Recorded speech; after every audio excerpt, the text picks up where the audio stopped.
Professor Quillex adjusted his 3 pairs of spectacles and surveyed his xenobiology classroom with the satisfaction of a being who had spent 200 years perfecting the art of making students uncomfortable. The Zentorian's purple skin gleamed under the artificial suns, and his tentacle fingers drummed impatiently against his lectern as he waited for his most troublesome student to inevitably say something ridiculous. And there he was, Jake Morrison, or Tank, as he insisted everyone call him, slouched in the back row like gravity had personally offended him.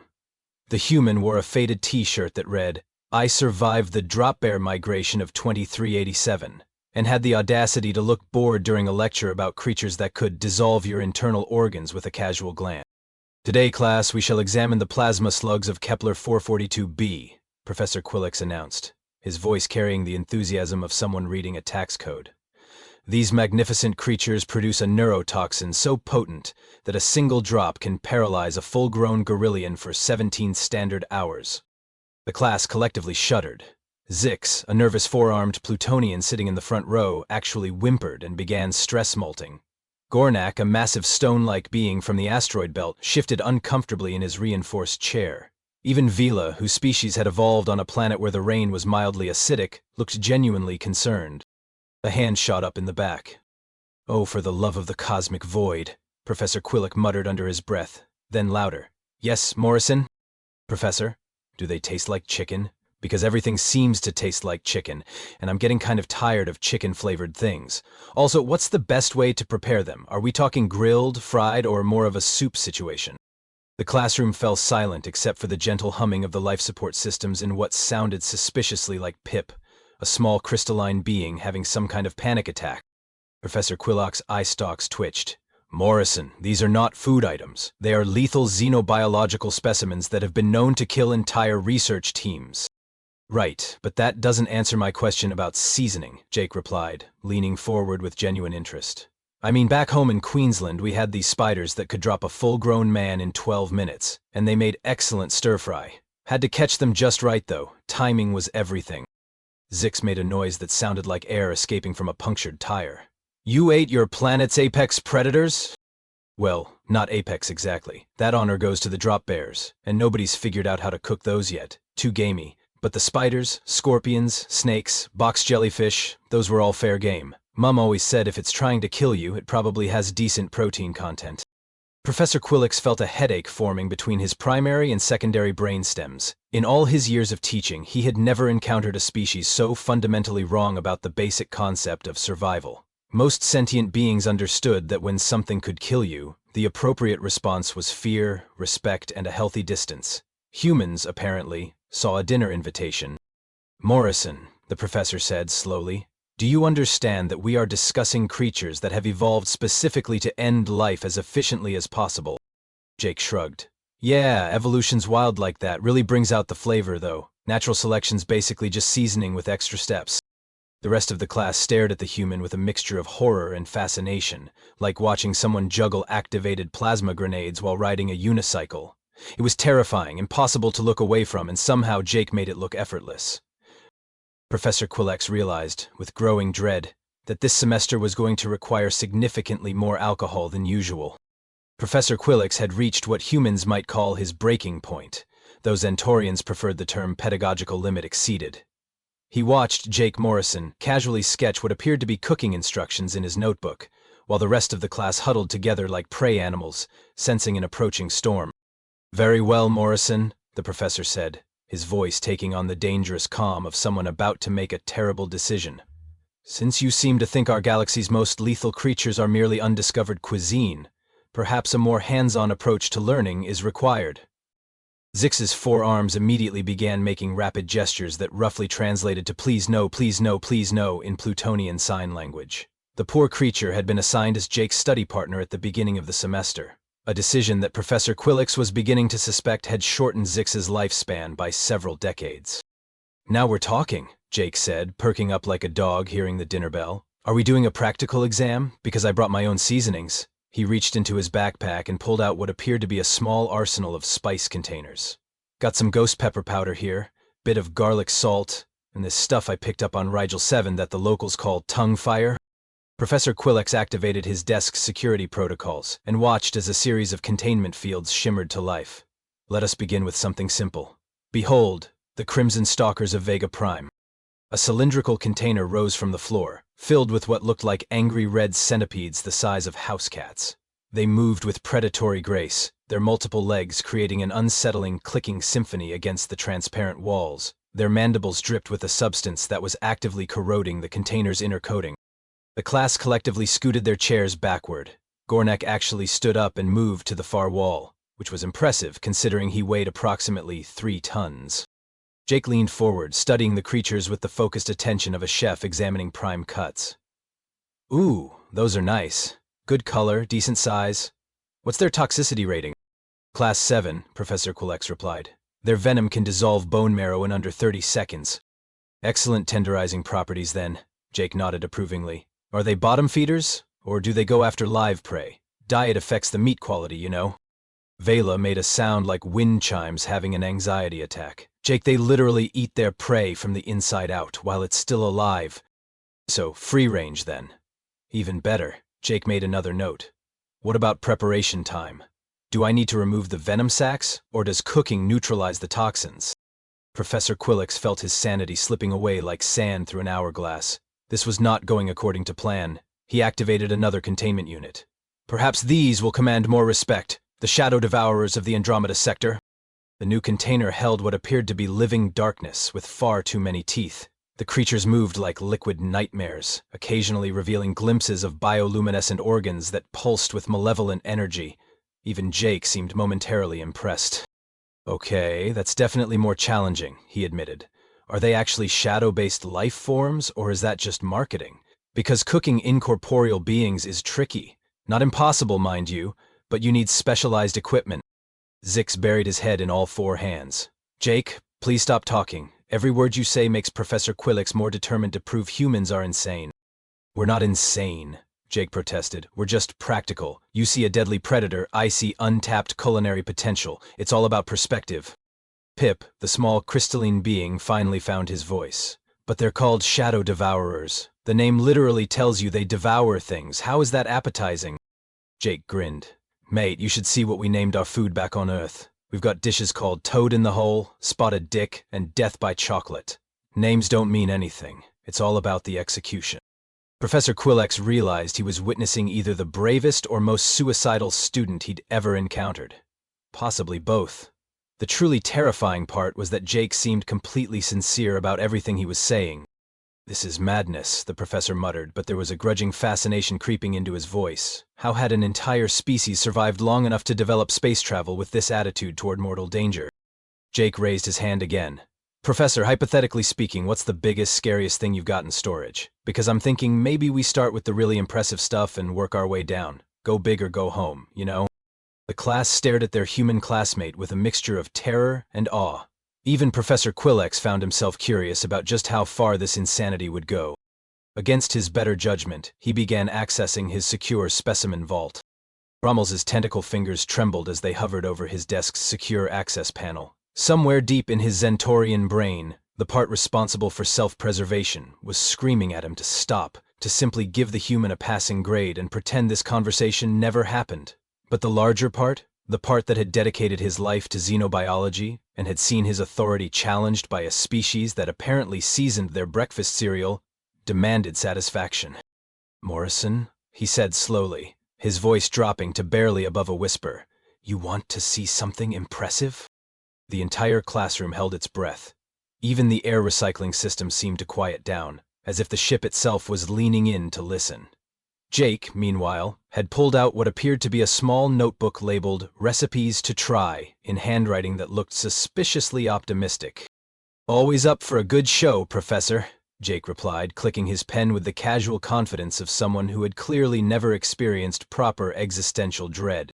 Professor Quillex entered his security codes with deliberate ceremony. Each beep from the console seemed to echo through the classroom like a funeral bell.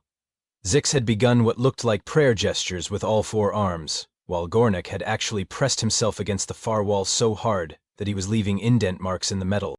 What I am about to show you, Professor Quillex announced, represents the apex of evolutionary malevolence, the ultimate expression of nature's capacity for creating death in its purest form. A new containment unit began rising from the floor. This one significantly larger than the previous specimens, and surrounded by so many warning lights and security fields that it looked like a small star going supernova. The hum of power systems throughout the classroom dimmed as energy was diverted to maintain the containment protocols. "Behold," Professor Quillex said with the solemnity of someone unveiling a monument to their own impending doom. "The legendary Void Hornets of the Nexus Nebula." Even Jake stopped writing for a moment as the container fully emerged. Inside, floating in a specially designed zero-gravity chamber, were insects that seemed to violate several laws of physics just by existing. They were roughly the size of Earth hummingbirds, but their bodies appeared to be composed of crystallized darkness, with wings that seemed to cut holes in the very air around them. Their stingers glowed with an internal light that hurt to look at directly, and when they moved, reality seemed to bend slightly around their flight paths. The silence in the classroom was so complete that everyone could hear Pip's crystal matrix vibrating with terror. "These creatures," Professor Quillex continued, his voice gaining confidence as he watched even the unflappable human seem momentarily speechless, "are not merely venomous. They exist partially outside normal space-time. Their stingers can phase through most known materials, making traditional protection useless. Their venom doesn't simply kill, it erases. Victims don't die so much as they stop having ever existed." Vila made a sound like wind chimes being murdered.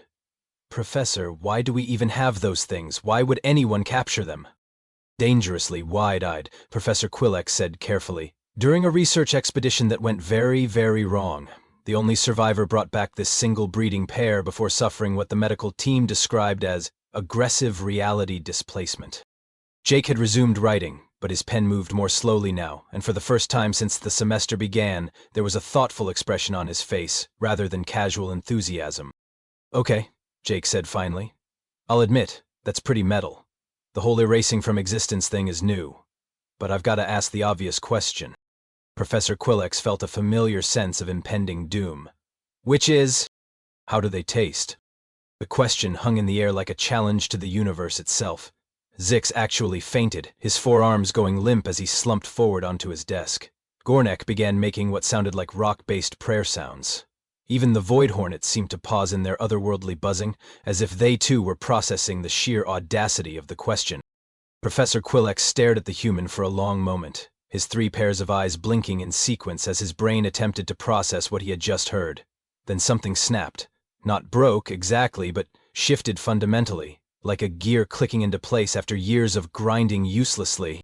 "Morrison," he said quietly, "are you seriously asking me about the flavor profile of creatures that can erase you from the timeline?"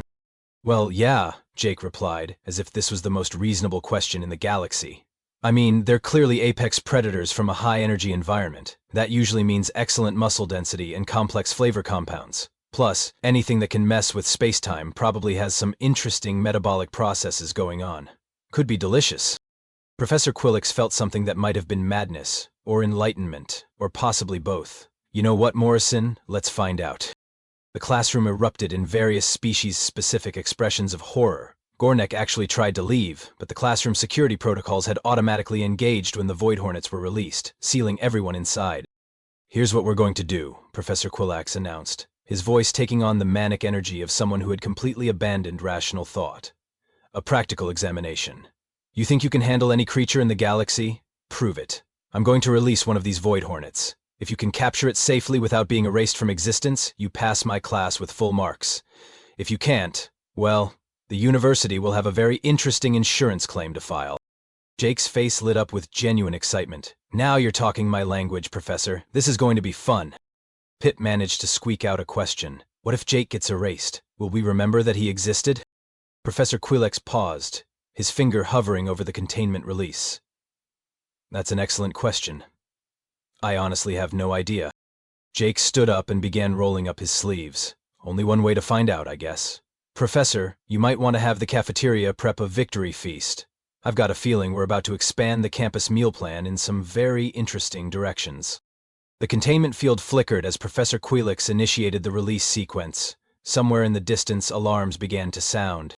"This is either going to be the greatest teaching moment of my career," Professor Quillex muttered, "or the shortest."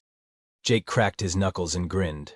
"Professor, trust me. I grew up in Queensland. After drop bears and funnel web spiders, how scary can one little interdimensional hornet really be? The containment field collapsed with a sound like reality hiccuping, and the void hornet emerged into normal spacetime with what could only be described as malevolent curiosity. It hovered in the center of the classroom, its crystalline body refracting light in ways that made everyone's eyes water, while its wings created small tears in the air that revealed glimpses of absolutely nothing beyond.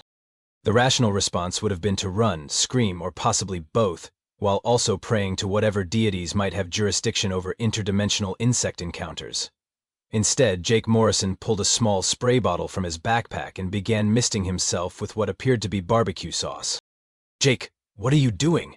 Zix whispered, having regained consciousness just in time to witness what was clearly about to become the most spectacular suicide in galactic academic history. "Basic preparation, mate," Jake replied calmly, rolling up his sleeves to reveal arms that looked like they'd been used as practice targets by every venomous creature in the known universe. The scars formed an impressive collection of bite marks, sting patterns, and what appeared to be at least 3 different types of chemical burns. First rule of dealing with aggressive wildlife: make yourself less appetizing than the alternatives.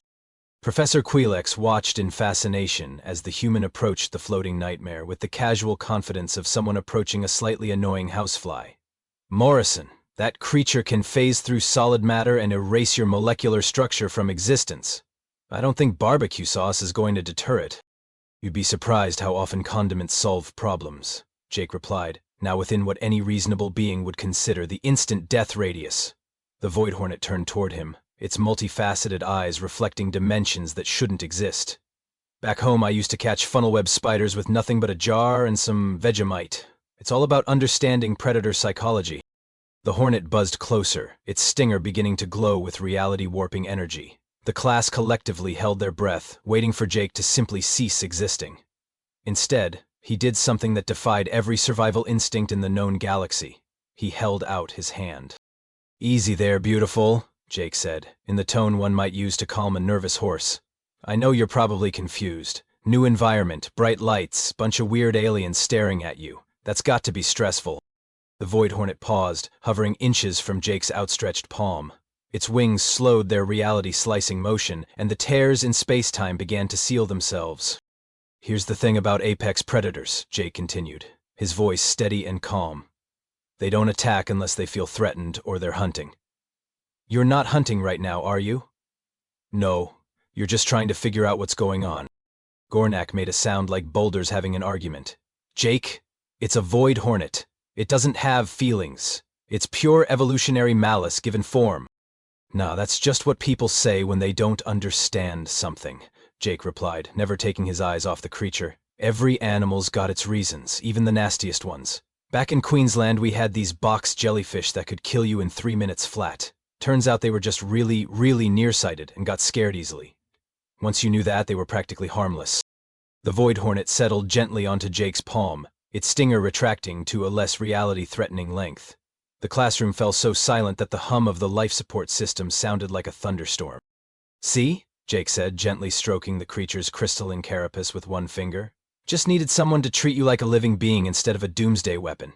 You're actually kind of beautiful, aren't you? That whole light-bending thing you do is pretty impressive." Professor Quillex felt his worldview undergoing rapid and possibly permanent restructuring. "Morrison, how are you not dead?" "Well, for starters, I'm not radiating fear pheromones like everyone else in here," Jake replied, allowing the hornet to crawl up his arm. "Animals can smell terror from miles away, and it makes them aggressive. Also, I've been stung by pretty much everything Australia has to offer, so my pain tolerance is probably a bit higher than average." "But the reality displacement," Vila stammered. "The existential erasure." Jake shrugged, causing the void hornet to briefly take flight before settling on his shoulder like some kind of interdimensional parrot. "Yeah, about that. I think your research team might have misunderstood what they were seeing. This little guy's not erasing people from existence. He's just really, really good at making them think they don't exist anymore. It's a defense mechanism. Psychological warfare instead of actual warfare." He reached into his backpack and pulled out what appeared to be a small piece of jerky. The void hornet immediately perked up, its antennae twitching with interest. "Hungry, are you?" Jake said, offering the snack. "I bet you haven't had a proper meal in ages stuck in that containment unit. No wonder you're cranky." The hornet delicately accepted the jerky with its mandibles, and as it began to eat, something remarkable happened. Its crystalline body began to shimmer with softer colors, less harsh and reality-bending, more like a living prism catching sunlight. "Jake," Zick said quietly, "I think you just solved a mystery that's been baffling xenobiologists for decades." "Nah," Jake replied, gently scratching behind what might have been the hornet's ears if interdimensional insects had ears. "Just basic animal husbandry. Feed them properly, give them some respect, and most creatures turn out to be pretty reasonable. The ones that don't, well, those usually taste the best anyway." Professor Quillex stared at his student, at the supposedly lethal creature now contentedly grooming itself on the human's shoulder, and realized he was witnessing something that would revolutionize xenobiology forever. Or at least make for one hell of a research paper. "Morrison," he said slowly, "I believe you may have just redefined our understanding of aggressive xenofauna." Jake grinned. "Cool. So do I pass the class?" "With honors," Professor Quillex replied, already mentally composing his resignation letter. After this, regular teaching was going to seem impossibly boring. What happened next would later be described in academic papers as the Morrison incident, though Jake himself preferred to think of it as that time I fixed everyone's homework. The Void Hornet, now apparently named Buzzy according to the human's cheerful introductions, had begun exploring the classroom with the curious enthusiasm of a tourist in a gift shop. "Right then," Jake said, pulling out his phone and starting to record what appeared to be a video call. "Mom?" "Yeah, it's me. No, I'm not dead. Yes, I'm eating properly. Listen, I've got this situation here and I could use some advice." Professor Quillex watched in bewilderment as Jake held up his phone so the camera could capture the Void Hornet, who was now investigating Zick's notebook with what appeared to be genuine interest. "See this little beauty? Found her locked up in what's basically solitary confinement. Poor thing's been stress eating for who knows how long. What do you think?" A voice emerged from the phone's speaker, tinged with what sounded like fond exasperation and an accent that could strip paint. "Jake Morrison, are you calling your mother to ask about caring for another stray? What is it this time? Please tell me it's not another drop bear." "Interdimensional hornet, actually. Really quite sweet once you get to know her. But look at this living situation." Jake turned the camera to show the sterile containment unit. No enrichment, no proper food, no social interaction. It's no wonder she was lashing out at people. The entire class listened in fascination as Jake's mother, apparently unfazed by interdimensional insects, began dispensing care advice with the efficiency of someone who had clearly been through this routine before. "Proper nutrition first, love. What's she been eating?" "Some kind of synthetic protein paste, from the look of it," Jake replied, examining the containment unit's feeding system. "Probably hasn't had a decent meal in months." "Right, well, you know what to do then. And Jake, make sure she's got proper space to move around. Cramped conditions make any creature aggressive." Professor Quillex found his voice. "Morrison, are you seriously consulting your mother about the care and feeding of one of the galaxy's most dangerous predators?" "Most dangerous neglected animal, more like," Jake corrected, ending the call and pocketing his phone. "Mom raised 6 kids and ran a wildlife sanctuary on the side. If anyone knows about difficult creatures, it's her." Jake began examining the classroom with the critical eye of someone conducting a property inspection. "Right, first things first. This lighting is terrible, too harsh, wrong spectrum entirely. Buzzy here is probably suffering from seasonal affective disorder on top of everything else." He moved to the classroom's environmental controls and began making adjustments with the casual confidence of someone who had clearly been reading the technical manuals in his spare time. The harsh white light softened to a warmer, more natural tone that immediately made the entire room feel more comfortable. The Void Hornet's response was immediate and dramatic. Her crystalline body began to glow with softer, more varied colors, and she started making a sound that could only be described as purring, if interdimensional insects could purr. "Better?" Jake asked, and Buzzy responded by doing a small loop in the air that looked suspiciously like happiness. Zix, who had been watching this entire exchange with growing amazement, raised one of his 4 hands tentatively. "Jake, are you saying that the most feared creature in known space has just been really depressed?" "Among other things, yeah," Jake replied, now examining the containment unit's air circulation system with obvious disapproval. "Look at this setup. No airflow, recycled atmosphere, probably full of stress hormones by now. It's like keeping a person locked in a bathroom for 6 months and then wondering why they're antisocial." He began dismantling parts of the containment system, ignoring Professor Quillex's increasingly frantic protests about safety protocols and insurance liability. Morrison, those containment fields are there for a reason, the professor spluttered. Yeah, and that reason is that nobody bothered to figure out what these creatures actually need, Jake replied, his hands moving with practiced efficiency. Back home, we learned pretty quick that most dangerous animals are just scared, hungry, or protecting their territory. Treat the cause instead of the symptoms, and you usually end up with a much happier outcome for everyone involved. Within minutes, Jake had transformed the sterile containment unit into something that looked more like a habitat than a prison. He'd rearranged the space to include multiple levels, improved the air circulation, and even added what appeared to be a small water feature made from repurposed lab equipment. Buzzy immediately began exploring her upgraded accommodations with obvious delight, her colors shifting through what could only be described as a rainbow of contentment. Now for the real test, Jake said, pulling out his collection of spice containers again. Proper nutrition. Buzzy, love, want to try some actual seasoning on your food instead of that synthetic paste?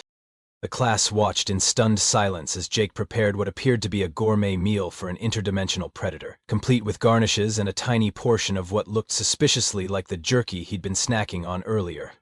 Lazy's reaction to the properly prepared food was nothing short of ecstatic. She performed what could only be described as a victory dance in mid-air before settling down to eat with obvious enthusiasm. Jake, Vila said quietly, I think you just revolutionized xenobiology. Nah, Jake replied, watching Buzzy with the satisfied expression of someone who had just solved a particularly interesting puzzle. Just applied some basic common sense. Most problems aren't as complicated as people make them out to be. Professor Quillick sank into his chair, staring at the scene before him. The most dangerous creature in his collection was now happily redecorating her habitat, occasionally pausing to perform what appeared to be grateful aerial acrobatics for her human caretaker. This is going to completely change how we approach dangerous species, he muttered. Jake grinned. Speaking of which, Professor, I've been thinking. The university's got all these amazing creatures locked up in containment units, right? Seems like a waste. What if we started a program where students could actually interact with them properly? You know, learn about their real behavior instead of just reading about how scary they're supposed to be? The professor's eye stalks began twitching again, but this time it might have been excitement rather than impending nervous breakdown. Morrison, are you suggesting we turn the xenobiology department into some kind of interdimensional petting zoo? More like a proper sanctuary and research facility, Jake replied. Think about it. Happy, healthy specimens, better research data, students who actually understand the creatures instead of just fearing them. Plus, I bet half these deadly species would make excellent campus pets once they're properly cared for. Buzzy chose that moment to settle on Jake's shoulder and begin grooming his hair with obvious affection, as if to prove his point.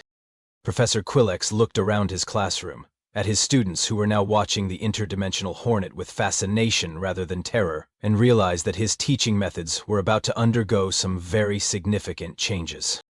Morrison, he said slowly, I believe you may have just given me the most terrifying and brilliant idea of my career. Jake's grin widened.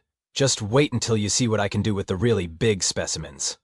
3 weeks later, the Galactic Academy's Xenobiology Department had undergone what the administration diplomatically referred to as significant operational restructuring, though everyone else called it the Morrison Revolution.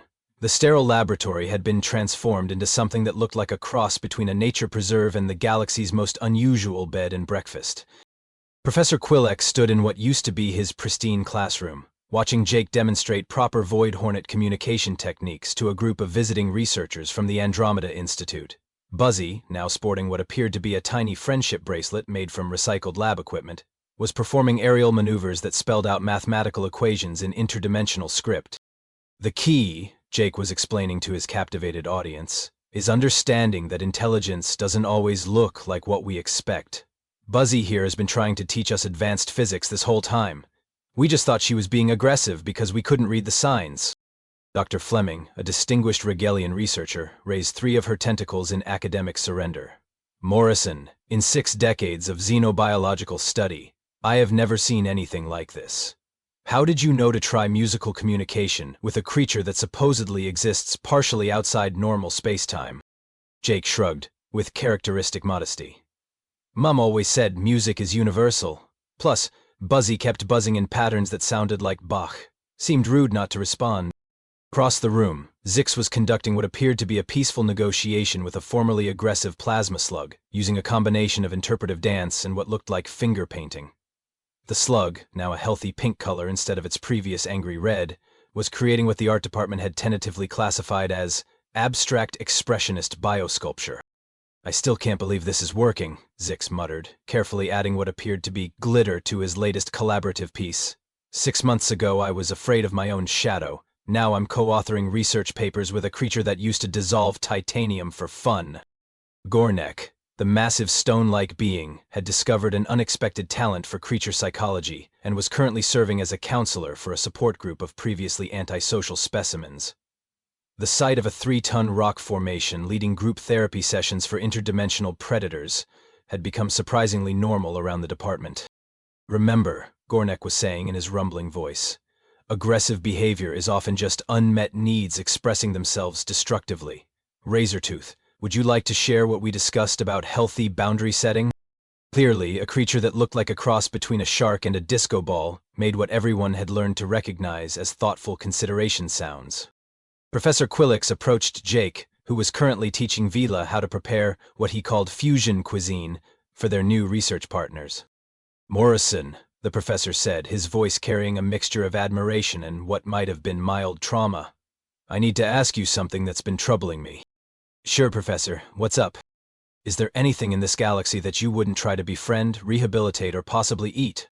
Jake considered this seriously while stirring what appeared to be a soup made from ingredients that violated several known laws of chemistry. "Well, there is one thing." Professor Quillix felt a familiar sense of impending revelation. "Which is?" "The cafeteria's mystery meat casserole. I mean, I've eaten funnel-web spiders, tried to cook a drop bear once, and now I'm sharing meals with interdimensional insects. But that casserole? That's where I draw the line." The professor looked across his transformed department, where students and formerly dangerous creatures were collaborating on research projects that were rewriting textbooks across the galaxy. The Void Hornets had formed what appeared to be a small orchestra, and were performing complex mathematical theorems in 4-part harmony. The Shadow Devourers had turned out to be accomplished poets, once someone figured out how to provide proper lighting for their bioluminescent verses. "You know, Morrison," Professor Quillix said thoughtfully, "I think I understand now why humans manage to develop space travel despite living on a planet that seems designed to kill them." "Yeah? Why's that?"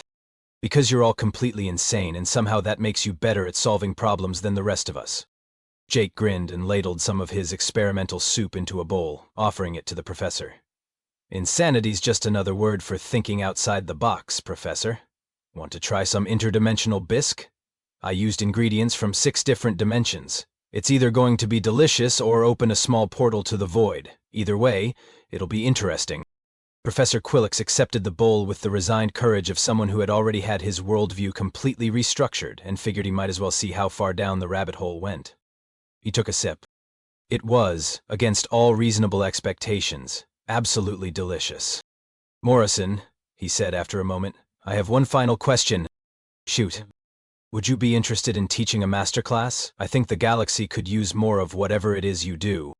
Jake looked around the transformed classroom, at his fellow students collaborating with creatures that textbooks had classified as too dangerous to study, at research happening that would benefit every species in known space, and at Buzzy, who had apparently learned to spell his name in interdimensional light patterns. "You know what, Professor? I think I'd like that, but I've got one condition." "Name it." "We're definitely going to need a bigger kitchen." As if on cue, the interdimensional Hornet Orchestra launched into what sounded suspiciously like a victory fanfare, while, across the room, the plasma slugs began what appeared to be a celebratory light show. Professor Quillix smiled, raised his bowl of impossible soup in a toast, and realized that sometimes the best education comes from the most unexpected teachers. Even if those teachers insist on seasoning everything and asking if it's edible. Especially then,